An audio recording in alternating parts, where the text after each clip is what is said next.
In any kind of collision, momentum is conserved, but in an inelastic collision, momentum is conserved but energy is lost.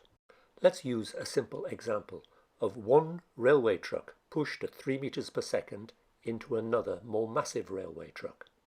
They stick together and now the total mass is 6,000 kilograms.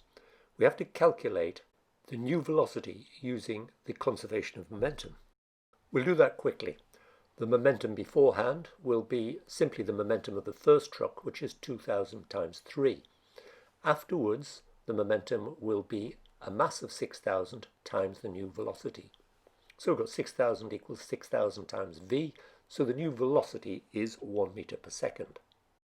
But if we look at what happens to the kinetic energy is a half mv squared, measured in joules, where the mass is in kilograms and the speed is in meters per second.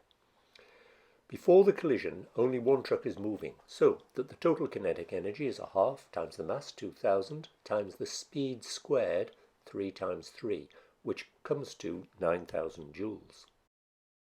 After the collision, the trucks are stuck together, so the total mass is now 6,000 kilograms.